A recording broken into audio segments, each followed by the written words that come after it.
Welcome to the Golden Age of Cardboard podcast, where we remember a time when stacks of cards were held together with rubber bands and Mickey Mantles were put in bike spokes. We hope you will enjoy and reminisce as you come along with us as we tell stories about the baseball cards from the Golden Age of Baseball.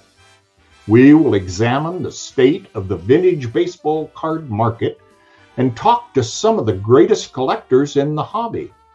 You won't be hearing us talk about any chrome or shiny cards here.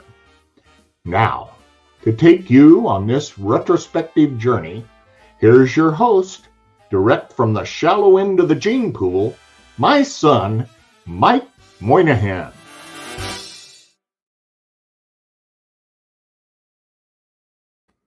Yo and hello everybody. Welcome to another awesome episode of the Golden Age of Cardboard podcast.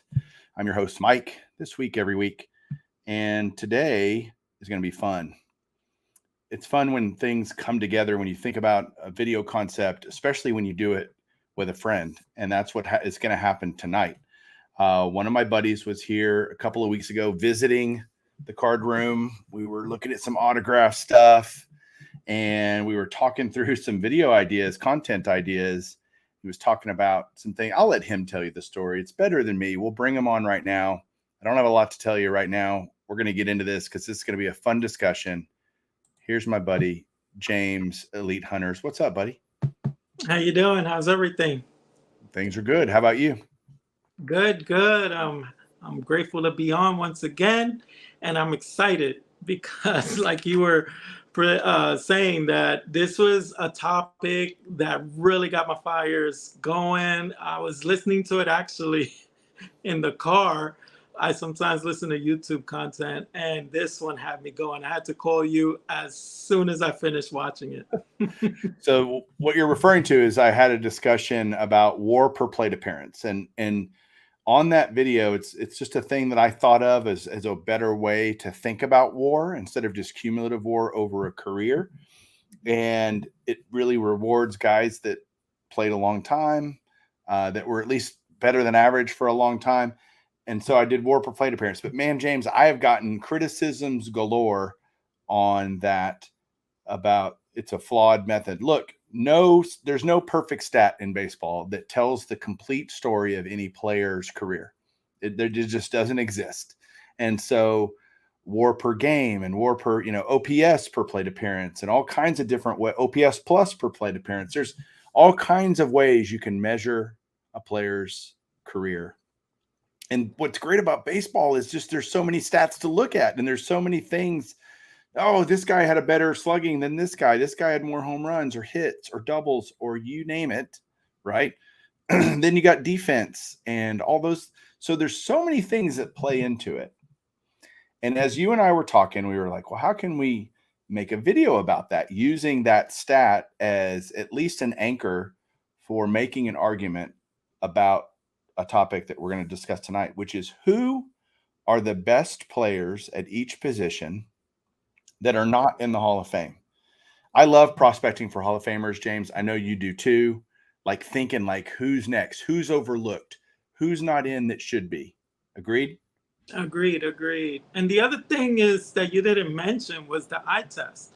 A lot of the players I'm going to bring up are people that I witnessed playing. And I could use my own eyes and opinion and comparison to other players that I idolize and say, yeah, that guy was the best or one of the best at his era, at his position. And that's another thing of how I looked at it when I was thinking of names to bring up. I do wish we thought of things more in eras, and how do you compare Babe Ruth to Barry Bonds? You can't. Even Babe Ruth to Hank Aaron, or it's impossible to do that. Now, WAR does a good job of equalizing that because your season WAR is based on the average player in that year, not average player over the history of the game or anything like that. But WAR is still not perfect. WAR per plate appearance isn't perfect. I'm not saying it is. But what we did was we broke down. We're going to kind of go back and forth by position, say who each of us thinks is the best player in that from that position that's not in the Hall of Fame. Now, a couple caveats. Number one, no roids guys. We're pretty much leaving the roids guys out of it because it's just not a tree we want to, or a hill we want to die on tonight. But so no roids guys, or at least known roids guys, right? And or obvious roids guys. And then we also there was something else I wanted to mention about that. What else am I thinking, James? I guess we're not bringing people from crazy eras or something like that where they don't match up, maybe. Yeah. I'll think of what I was trying to say earlier. It'll just come to me in a moment, and I'll bring it up. But what position do you want to start with? You get to pick. I get to pick.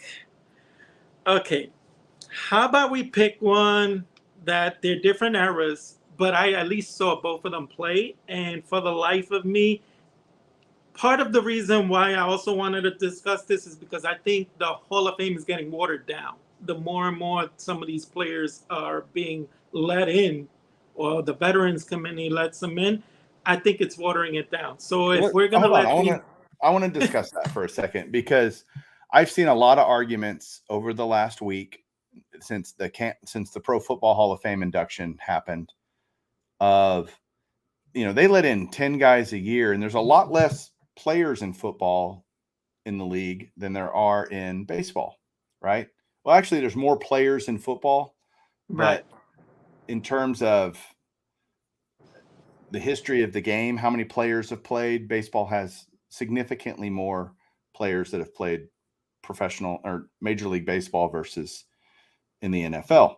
And so the percentage of players that gets in, like the Hall of Fame is still it's still the most exclusive club to be in sports, is the Baseball Hall of Fame. And so to say it's getting watered down, I do agree there are players in there, both players that I saw play and players from eras gone by, that probably don't merit induction. But I don't know that I would say the Hall of Fame is getting watered down. We had, how many guys got in this year? Two. Well, Roland and McGriff. Go ahead. And then would you say then the bar is being lowered? I think that greatness is being redefined. Okay. If you left it only to the absolute inner circle Hall of Famers, yeah, it's getting watered down. But I don't think you can, I think there's more to the game than just putting in the 5 greatest players of any given era or 10 greatest players of any given era. Pick a decade or whatever. I don't know that that's a fair representation of the greatness that was being played. I don't know. I mean, that's what I love about talking about any of this, is you and I are going to agree on some positions, disagree on others. And the great thing is it's just fun to talk about. Like, let's just keep talking. It's not a right or wrong. I'm right, you're wrong, which would actually be the opposite. You would be right, I would be wrong, actually, most likely. But the point is, let's just talk about it. It's fun to talk about. So what position are we starting with? Third base. Third? And you mentioned, okay. Yes, you mentioned the name. The hot Roland. corner. Scott Rowland. Yep. Just got in. Congratulations. Just got in. Good for him. But if he is in, then I think Greg Nettles should be in. And I would say Greg Nettles was probably, growing up, the best third baseman I ever watched pick it at the hot corner. And he was the standard, the gold standard. And with his bat, he was not weak. He did everything well. But his glove was supreme. So I looked at both their careers, and I was shocked to see that Greg Nettles was not too far off from Roland's career. So why can't we revisit Greg Nettles? Plus, are there many better than Greg Nettles in his time? Yeah, and that's what in his time was Greg Nettles one of the top. I mean, you had at the same time you had Schmidt, Brett. I'm trying to think of other great third baseman of the era. That's probably it, right? That's probably it. And yeah, if you're going to compare Nettles to those two, who are considered two of the best ever at that position, it's going to pale in comparison. But now when you compare them to others like Roland, Greg Nettles was pretty damn good. Right. And one of the things that I looked at with their stats was home runs. Who do you think had a better career with home runs, Roland or Greg Nettles? I'm going to guess Greg Nettles, or else you wouldn't have brought it up. Greg Nettles hit 390 home runs per his career, while Roland only hit 316. And you never think of Greg Nettles as a big, burly dude that hits for a lot of home runs. But if anything, I would look at Roland as a better home run hitter. He looked bigger to me. But Greg Nettles is indeed the one that had more home runs throughout his career. Where do you think Roland is on my little WAR per plate appearance? 300. Remember, I have 500 top players on my list. I have it pulled up here, not on screen, but I'm looking at it. Roland is number 67 all time in WAR per plate appearance. He is 67. Yes. How? It's just math, man. I just do the math. It's just math. Now, Greg Nettles, in comparison, I'm not saying Greg Nettles shouldn't be in. He's 196th. Okay, he's not that far off, though. Well, 100 players are better, right? But in turn, they're all kinds of different. Now, Greg Nettles, by the way, has the same career WAR per plate appearance. It's almost identical to Brooks Robinson, who everybody knows is a no-doubter Hall of Famer, right? Yes. And this WAR does include defense. So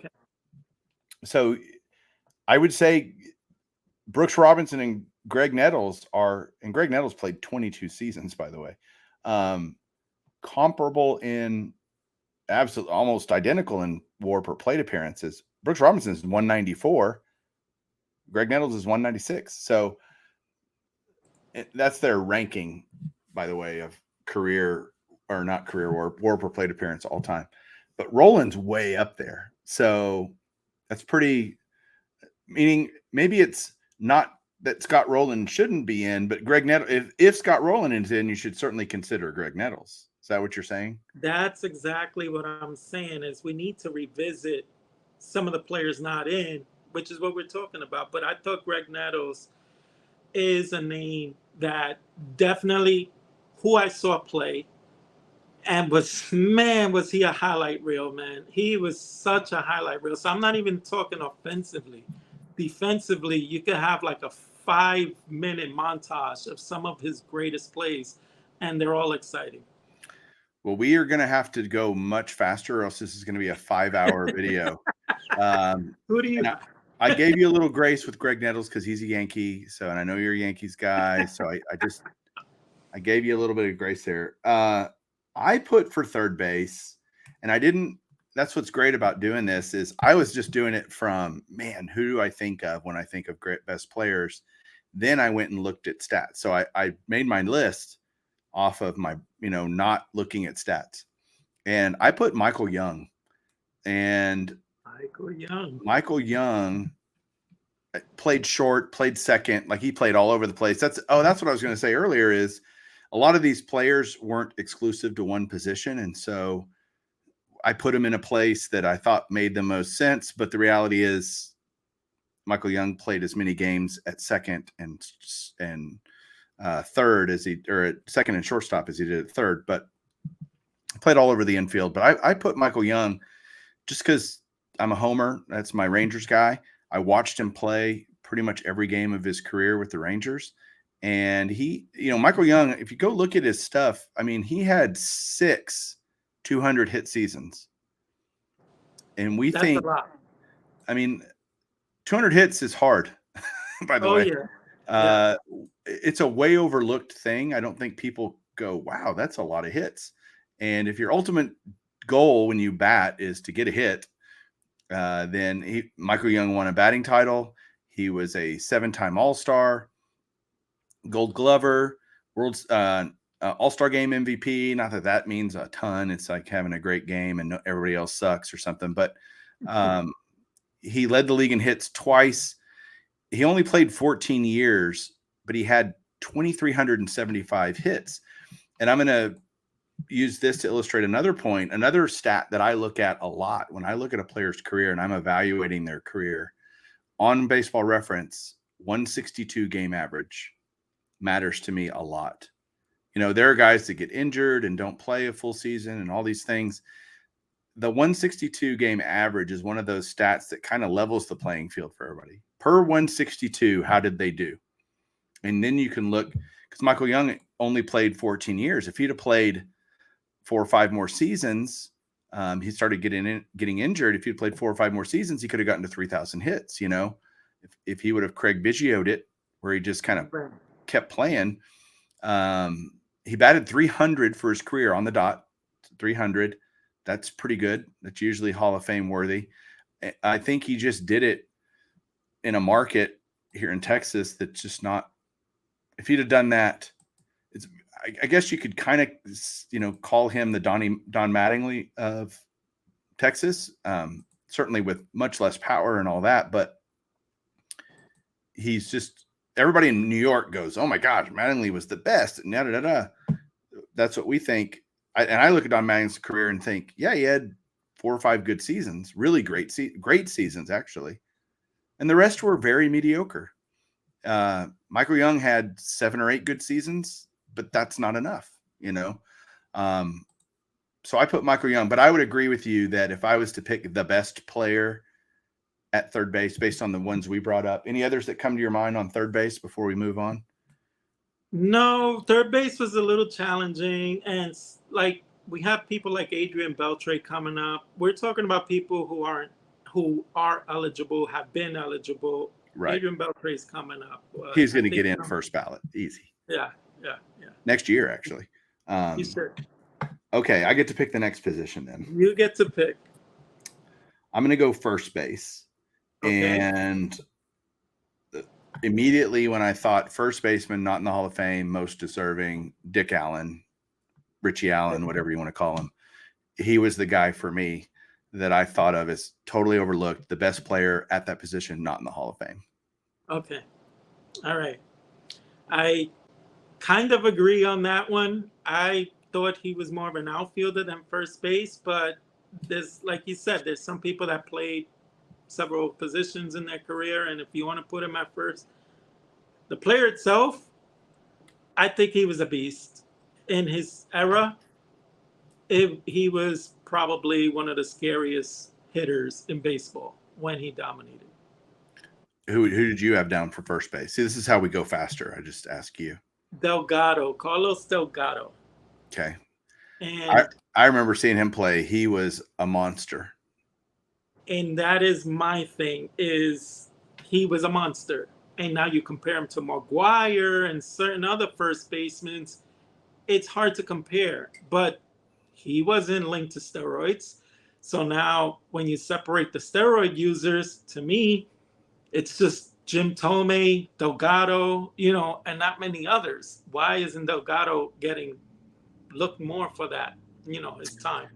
Do you think Delgado is the case to me when I look at it, that he was overshadowed in his era by so many other first base? I mean, I would have picked Rafael Palmeiro if we were doing Royd's guys for first base, and it's not even close. Right. The person most deserving statistically to be in the Hall of Fame that played first base is Rafael Palmeiro. Oh, 100%. But since we're excluding Royd guys, I do think Delgado was a product of being overshadowed by the McGwires. I mean, first base was such a beast position when Delgado played. It was such a there was just so much talent and power, and Delgado was great, you know, but I just think he got lost in the shuffle. But when you clean up the steroid users, you eliminate them, he shines brightly. How many 40 home run seasons did he have? 3 of them. That's a lot for a career. There's not many people that hit for over 40 home runs. And when you compare him to someone like Fred McGriff had 10 30 home run seasons. Delgado had 11 30 home run seasons, and McGriff played a longer career than Delgado. Yeah. That goes to show you against someone that's already in the Hall of Fame. Delgado actually per season outperformed him. Where are they in your list? I'm curious in your per plate appearance list, Delgado and McGriff. Okay, who do you want first? McGriff, I guess. He's the gold standard since he's a Hall of Famer. He's the gold standard. I don't know that he's the gold standard. He is number 400. 400. WAR per plate appearance. And Delgado? And Delgado, so 400. Delgado is 406. Wow. So they're neck and neck. They both sucked. No, I'm just kidding. Yeah, it's close. It's close. I think McGriff got a look this year, and he got in, and Delgado should get a look. I think he will down the road, because he's off the ballot now already. I think he only made it like one season or something, one voting cycle, but he'll get looked at down the road in the Veterans Committee stuff. Okay, your turn to pick the position. We've done first. I'm gonna check these off, and we've done third. Okay, I'll do an interesting one. Left field. I have Albert Bell. Okay. And what I'm gonna do is I'm gonna compare his 10 seasons to Barry Bonds's best 10 seasons that wasn't on the steroids, his Pittsburgh days. So I took 90 to 99 for Barry Bonds, and I took Albert Bell 91 to 99. And they're very comparable. I mean, hits, Albert Bell outshined him. Doubles, home runs, RBIs outperform Barry Bonds. How does Albert Bell get overlooked? I think that Bell just has a bad rap in the sport. To me, I wish they would get rid of the, what do they call it? What clause is it?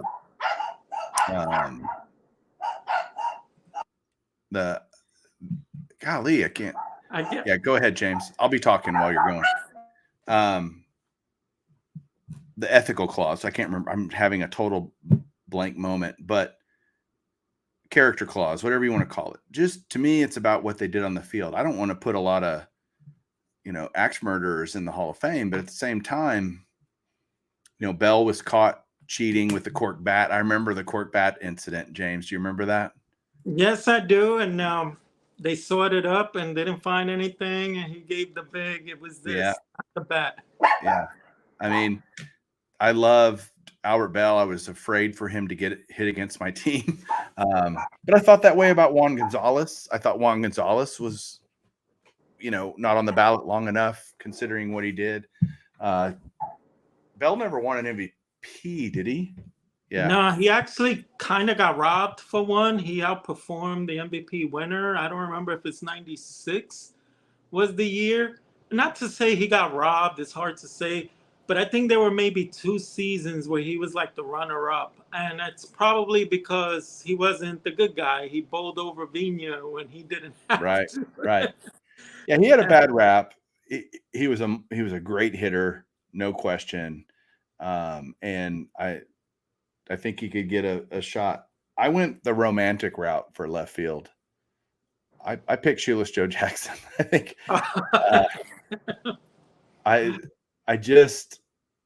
I know he'll never get in. I know he's banned for life. I know all those things, and yet I still think Shoeless Joe Jackson should be in the Hall of Fame. It's a shame what happened, obviously, with the Black Sox scandal and all that, but I don't know. The man was really, really good and a really, really good ball player. And it's weird when a mistake, cheating actually, like steroids, is to me way worse than what Joe Jackson did. Steroids takes a time commitment. I mean, you got to do it for a long time. Some of these guys did it for years, and Joe Jackson made a bad decision in a weak moment and took money, still played out of his mind in the World Series, and got the ultimate punishment for it in terms of the game. It's a shame because steroids, you're cheating yourself against, the history of the sport. And maybe, yeah, you help the team win a little bit better. But taking money mars the sport. So that one leaves a a worse black eye on the sport, which, yeah, deserves far stricter punishment, I guess. Yeah. And I'm not condoning any of those things. It's a shame that in that weak moment, it cost him his legacy, really. Yeah. He would be considered one of the greatest players of all time. Oh, if he definitely. didn't have that. They said he would've was kept better than like Ty Cobb and all these other guys back in that era. Yeah, he was crazy good. Okay. Center field. Okay. I picked Kenny Lofton Okay. as my center fielder. And I was not a Lofton proponent for the Hall of Fame. And then I started digging deeper. And Lofton is way overlooked. Like, I think he's not. By the way, let me tell you, Julius Joe Jackson, WAR per plate appearance, 19th all time. 19th. Wow. 19. Who's above him? Mays, Gehrig, Bonds, Trout, Hornsby, Josh Gibson, Babe Ruth, Mickey Mantle, Honus Wagner, Tris Speaker, Ty Cobb. I mean, he's up there with the inner circle type production, right? The immortal. Who did you have in left? Oh, Bell. Albert Bell. Where is he? 289. 289. Now I'm thinking his defense factored into that. Well, he's got the same. I'm just using a person right around him in the same area of the list. Andre Dawson, similar, that's a fair comparison, actually. The Hawk played 21 seasons. Bell only played 12. I think that hurt Bell too, is he only played 12 seasons. But okay, where are we at? Kenny Lofton. Lofton is 123 all time. Remember, there's about 300, 275-ish players in the Hall of Fame, right? So if you think the best 275 players should be in, Kenny Lofton's inside of the two based on WAR per plate appearance. He's number 123. I just think Lofton combined speed and leadership and, all the things that Kenny Lofton brought to a baseball game, and it was solid. Who is your center fielder? Actually, it's the same. What? And the thing I did was I compared Tim Raines and Ichiro's career to Kenny Lofton, and he was right there with Ichiro and Tim Raines. Not, some of them, like let's say Tim Raines outslugged Kenny Lofton, but Kenny Lofton outslugged Ichiro. And then where average, Ichiro was better than both, but then Kenny Lofton outperformed Tim Raines in average. So they were, in some ways, Kenny Lofton was the middle ground between Tim Raines and Ichiro. So if you're going to compare careers to those two guys, how is Kenny Lofton not a Hall of Famer? So that's weird to me because I think Ichiro way better than Kenny Lofton. Like, not even close. And that's just how my brain works, when I think about the two players. Who do you think had more steals, Kenny Lofton or Ichiro? Oh, Kenny Lofton, easy, I'm sure. 622 to 509. Okay. And another one, RBIs. Who had more RBIs, Kenny Lofton or Ichiro? Kenny Lofton, probably. 781 to 780. Okay, they're right there. Mind you, Ichiro played longer too. Sure. And even home runs, 130 to 117. So he outslugged them. And then his defense. Oh my God, for 4 or 5 years, Kenny Lofton could rob anyone, run down anything. He was just a beast. Yeah, he had 4 Gold Gloves in his prime. Yeah. Okay, so we both agree the best center fielder not in the Hall of Fame is Kenny Lofton. That's good. All right. Kenny Lofton, yes. Let's jump over to the infield. Okay. How about I throw out shortstop? and I have Jimmy Rollins as my non Hall of Famer that should be in there. And Okay. I actually compared his career to Barry Larkin, and they were pretty close. Okay. Well, let's look at where Larkin is. Larkin is 93rd all time in WAR per plate appearance, and Rollins 453. That killed me just now. That killed. You know what's funny though? Like when you look at RBIs, Larkin has 960, Rollins has 936. He's not far off. Home runs, Rollins outslugs Larkin. Stolen bases, Rollins steals more than Larkin, and it's hits. He out hits Larkin 2,455 to do 2,340. Did Rollins win an MVP? He did win. They each won one MVP, one championship. Yeah. Rollins actually has one more Gold Glove. What Barry Larkin has way more than Rollins' Silver Slugger awards, 9-1. Wow. So, I mean, I guess I picked two bad ones, but when career-wise, I saw the home runs. He did better. Stolen bases and the RBIs were pretty close. He actually had more hits. I was like, wow, how does Jimmy Rollins not have more consideration? Well, I picked Nomar Garciaparra as my Ooh. shortstop. Oh, And again, a guy that I think was overshadowed in the era of amazing shortstops with Jeter and A-Rod and Tejada. And I mean, just in the American League alone, there were tons of amazing shortstops. Ripken was still playing short early in Garciaparra's career. He moved to third, but there was a lot. It was a crowded short, and he still made a lot of all-star teams. Garciaparra did. And, for 4 or 5 seasons, he was great, right? he was great. I think there was a playoff where Jeter got hurt. He dove into the stands, and Garcia, and this guy's killing himself to win a game where Garciaparra was like maybe had a fingernail that was broken, and he left the game or something, and he had to look at Jeter giving everything, blood, sweat, and tears to win a game, and it made Garciaparra look better. And I remembered after that season, Garciaparra just was never the same. Yeah, Garciaparra 162 average, 26 home runs, 106 RBIs, batted .313 for his career. That's if you had that kind of production, that's pretty good. Where is he in your list compared to some of his peers? Garciaparra is 135. And Jeter? Jeter's good question. 332 for Jeter. And then Tejada, I guess. Okay.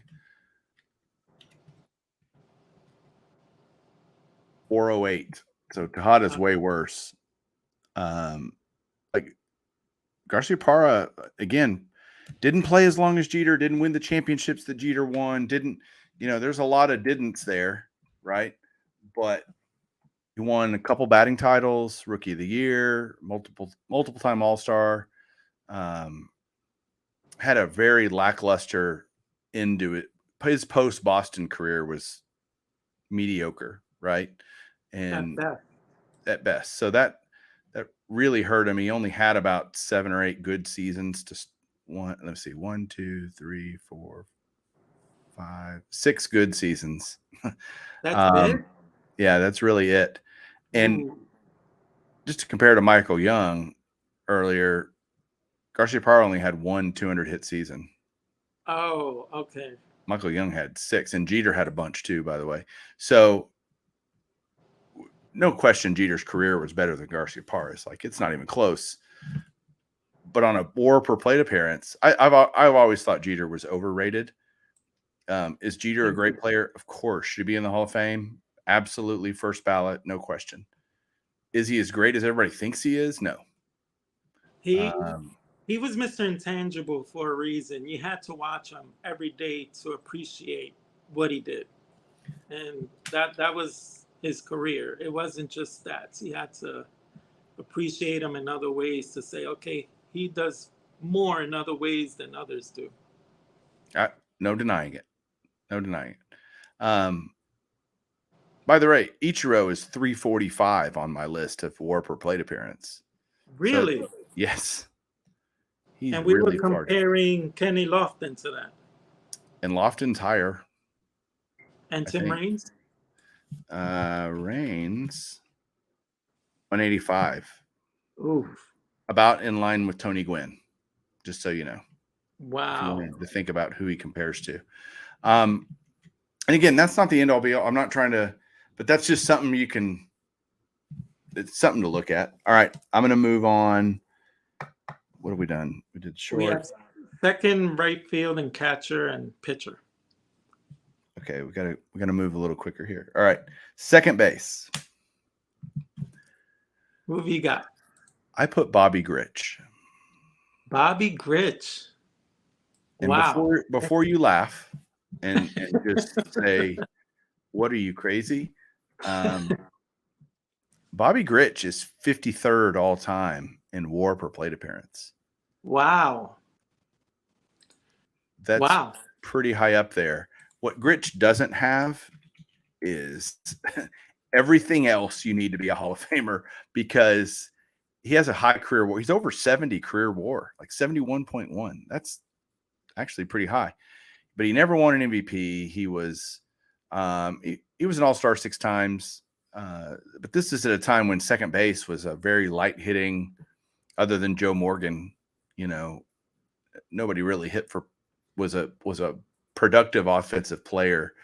Rod Carew, but a different type of hitter, right? Rod Carew was than Joe Morgan, but he hit 224 home runs in an era when not a lot of guys were hitting tons of home runs, but he never won any major batting titles or awards. He won a bunch, several Gold Gloves, but he doesn't stand out. I never watched Bobby Grich. I watched him in the end of his career in the 80s, and yeah, good, solid player. I still don't know that I think he should be in the Hall of Fame. I'm putting him as the best player not in the Hall of Fame at that position. Okay. But Bobby Grich, who do you got? Lou Whitaker. Oh, that's a much better choice than mine. That's a much better choice. And to me, Lou Whitaker was like Kenny Lofton, such a table setter for the rest, Trammell and Kirk Gibson. Like, without Lou Whitaker setting that table up, the Tigers team probably wouldn't have been as good as they were. And then I compared him in his era to Ryan Sandberg, and they weren't that far apart when it comes to hits, home runs. I thought Lou Whitaker was like a slap hitter. Ryan Sandberg had 282 home runs compared to 244 for Lou Whitaker. So I was shocked to see that. And then with RBIs, I thought Sandberg would have him by a mile. Lou Whitaker actually out RBI'd him 1084 to 1061. So I was shocked to see that. Now, Lou Whitaker played a longer career, but if we're just taking careers as a whole, how doesn't Lou Whitaker get in there? I think he should be in there. Actually, I think that you made a much better selection at second base than me. Whitaker's 75 WAR, by the way, that's impressive. And for his career, his 162s are 162 game average, 17 homers, 73 RBIs, 276 batting average. Okay. Compared to, so what did I just say? 17, 73, 276. Let's look at Sandberg. By the way, guys, all of our, you can test us out. We're just using Baseball Reference. Okay. Yes. So Sandberg hit higher, 285, Mm-hmm. but 21 and 79 That much versus higher. 16 and 76. So let's just say comparable, right? Mm-hmm. Very. And Sandberg's kind of, everybody goes, yeah, no doubt, Hall of Famer, right? Right, And exactly. In his should be. era, he was the gold standard in his era. Right. And to me, how is Lou Whitaker not the gold standard in the American League compared to Ryan Sandberg in the National League? He should get in already. I don't understand what's taking him so long. I think his time's coming.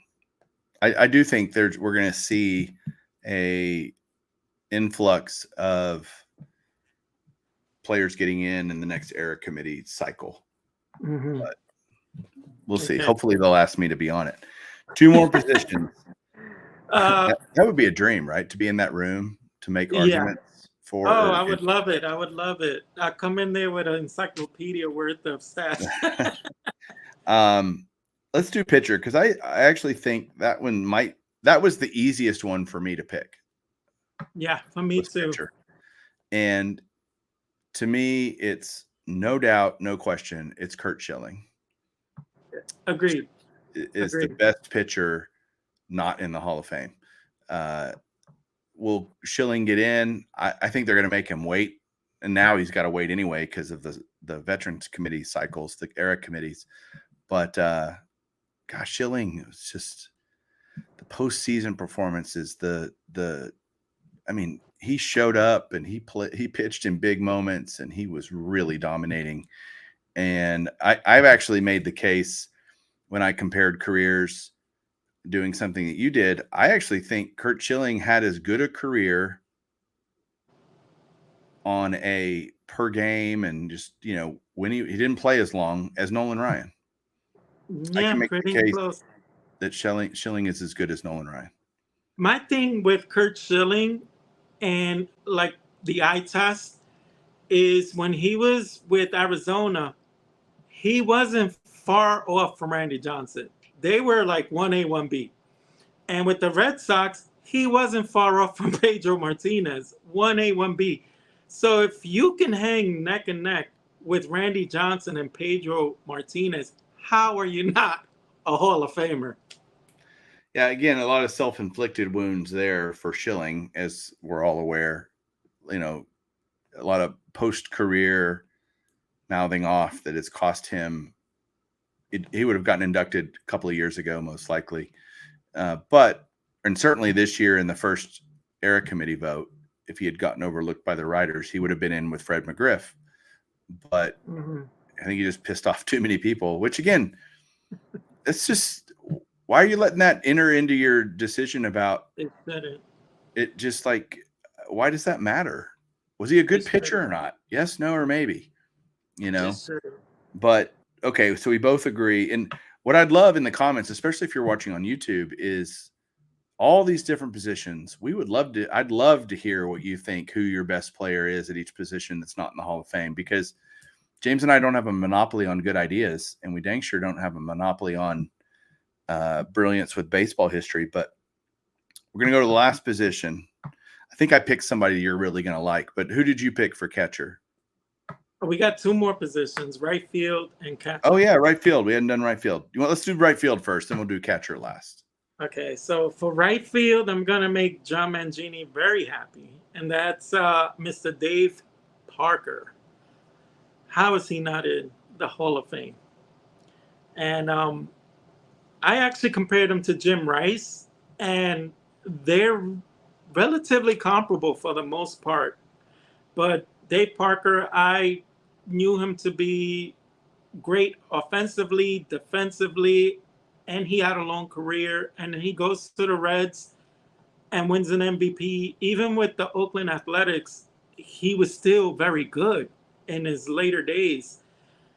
I thought he's a sure Hall of Famer no matter what. Yeah. Well, John Mangini is going to be happy with me too, because I too picked Dave Parker as my right fielder who shouldn't be in the Hall of Fame. Are there other guys we're not thinking of? I mean, to me, that was probably my second easiest position to pick, was Dave Parker. Yeah. And Yeah. Parker's been one of those guys that over the years, as he's been considered for these era committee, he's been long off the writer's ballot. And every time he comes up in these era committees, it feels like Dick Allen and Dave Parker are just talked about a lot, and they always fall short. And I'm wondering, again, not as we talked in the very beginning, are the standards being lowered? But let's just recognize greatness. With Dave Parker was pretty darn amazing, and it forced me to look at him more, I guess, is where I'm going with that. And I can make an easy case for Dave Parker, I feel like. Yeah, I agree, especially when I look at my main thing was when I threw up these names, what guy in the Hall of Famer can you compare him to? And when I find someone and that person was like a no doubter, like in this case, I found Jim Rice's stats to be close. Jim Rice to me is eye test feared on the Red Sox. I didn't want to see him when I was, watching a Yankee game. I did not want to see Jim Rice come up with bases loaded because I knew he's going to hit it off the wall or rip one somewhere. Dave Parker, stats wise, was right there. And Dave Parker, again, in the National League, was just a monster. Well, I have some bad news. If we want to use our little WAR per plate appearance discussion, Jim Rice, 378. So not that great. Okay. Dave Parker, again, we're looking at the top 500 of all time. 493. Oh, ouch. But he is above Harold Baines. So Ouch. there is that. We had to bring one Harold Baines reference into this. I have to rag on Harold Baines every chance I get just because it's fun. And then there's so many people out there that listen to this podcast are like, why do you always pick on Harold Baines? Well, my stat proves he's number 500 out of 500, the top 500 players. There's guys like BJ Surhoff that are above Harold Baines. Let's go. Oh, wow. Eddie Yost is in front of Harold Baines. Ray Durham. So, but Dave Parker, not that great in terms of WAR per plate appearance. I think that has to do with he didn't get a lot of playing time in his final few years, with the A's and all that. I think he played his last season with Reggie on the A's, like 88. Does that sound right? I think so. I remember Dave Parker's 88 Fleer card because he's got that beard and yeah. But I still think Dave Parker should be in the Hall of Fame. So agreed. And I think he's the best right fielder. Okay, catcher. Who you got, James? Who do you like? Okay, now this one is purely on looking at players now that we're saying are going to get in, are shoo-ins. Do you think Yadier Molina is a Hall of Famer just beforehand? Do I think he is, or do I think he'll get in? Those are two very different questions. Do you think he is and will get in? No, I don't think he should get in. Yes, I think he will get in. Buster Posey. Like, I would not vote for Yadier Molina. And people think I'm nuts, but I would not. Buster Posey, I would not vote for. Okay. And I think he will get in. No problem. So my election would be Posada. Okay. Because when you compare Posada's careers to Posey and Molina, they're very comparable. And I think Posada got overshadowed, much like maybe first base. We said that Delgado got overshadowed. Posada played in the same era of Ivan Rodriguez and Piazza. So when you compare Posada to those two guys who are like two of the best who ever played that catcher, yeah, he pales in comparison. But when you look at his numbers, they were actually pretty damn good. And in comparison to Posey and Molina, they're very comparable. All right, let's see where Posada ranks in the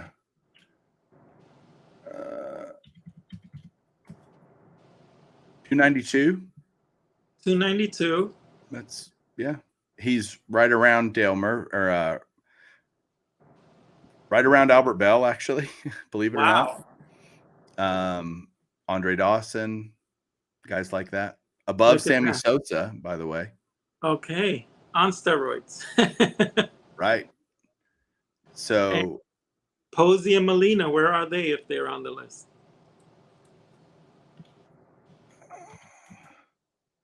Posey's high. He's number 85. He's really high. Oh my gosh. There goes So my argument. yeah, Posey should. For me, it's a long. Posey played 12 years. Molina played a lot longer. Obviously, he played 19 seasons, but he's 428. So he's way worse. And remember, this includes defense. And everybody, that's the argument I get about Molina is he was a great defensive catcher and yada yada. Get it? Yada yada. I should have said yada yada. But do I think Molina was a good player? Yeah. And in an era now where catching is like, again, if you look at it by era, like I better not argue against myself. I did say you need to look at it by era. No question, Yachty, one of the top 2 or 3 catchers of his era. Zero question. And if you think, well, catching just isn't the same as it was certainly in the 50s when you had Campy and Yogi and you had just amazing catchers all over the place. Now it's a much more difficult position to play for a long time, do it well. I think Salvi's going to be a Hall of Famer. Salvador Perez is going to be a Hall of Famer. And, but you would put them all in the same breath. Posey, you could argue Joe Mauer deserves to be in the Hall of Fame. He won 3 batting titles as a catcher. Right. That's pretty impressive. And an MVP, right? So, yes. And then people say, well, Mauer moved to first his last 4 or 5 seasons. Okay. Where do you draw a line on logic? I don't know. I think Molina will get in. I do make the mistake, admittedly, of comparing Molina to Yogi and Bench and all the other great catchers, Pudge. And it's just not a fair comparison. They played in different eras. It was a different time. The game was different. So I guess I'm speaking out of both sides of my mouth, but I think Yachty's going to get in. And it doesn't matter, again, what Mike Moynihan thinks or what James Perez thinks. But you're going to be happy. My catcher, Thurman Munson. Yes. I think Thurman is the best catcher because technically Yachty and all those guys aren't eligible. Who'd you pick again? Who was your catcher? I had a Yankee, Posada. So the Yankees. Oh, Posada. Munson was way better than Posada. Let's be honest. Per season, yes, he has an MVP. And you could say he was the captain, which Posada never got that moniker. But yeah, I'm not gonna pick Posada over Munson. I think you have me with catcher. I had you with Lou Whitaker. Right. I think Munson's, again, it's something that comes up every time he's on the ballot, for era committees. And I think if he could have played long, he would have played longer, right? Without the plane crash, but we'll never know. And you can't base your decision on shoulda, woulda, coulda, maybes, right? Where is he? Where is he on your list? Munson's actually pretty high. Munson is number 90 all time. Woo. Munson is above Albert Pujols. No way. In terms of WAR per plate appearance. And if you want to compare him even to a catcher, he's above Gary Carter in WAR per plate appearance. But he also had twice as many plate appearances. Gary Carter, that's my point, is Gary Carter was able to play a lot longer. He's better than Mike Piazza. I'm looking down the list here at catchers, WAR per plate appearance, higher than Piazza, higher than Gary Carter. Those guys are kind of, and right below Bill Dickey, who's also kind of that no-doubter Hall of Famer. Right below Buster Posey, who's going to get in. So I love the discussion. I wish we just need to think outside the box and not be so career milestone focused and, all these things that we think of when we think Hall of Famer. I think maybe redefining what Hall of Famer means. And I don't know. I don't know that I have a great answer, but I do know that I love talking about it. Did you have a good time? I really did. I was so fired up when you came up with that list. And now to see where some of these names seed compared to others, It puts things a little bit more in perspective because, yeah, like you said, war isn't the defining barometer. It helps with the different eras, but it's not the end all be all. And then your list is pretty fun, and this is all great talk, fun talk. I love seeing where some players ended up almost out of the list. So this is great. I love this talk. Well, if you're a Hall of Fame prospect and you're thinking about guys that might get in eventually, I think we gave you a lot of good names to go chasing after some cards of these guys, to look into their careers, to learn about them, what they did, what they meant to their teams. And hopefully you learned something. So, James, thanks, man, again for being on the show. Tell everybody where they can find you and consume more of your awesome content. You can catch me on YouTube at Elite Hunters.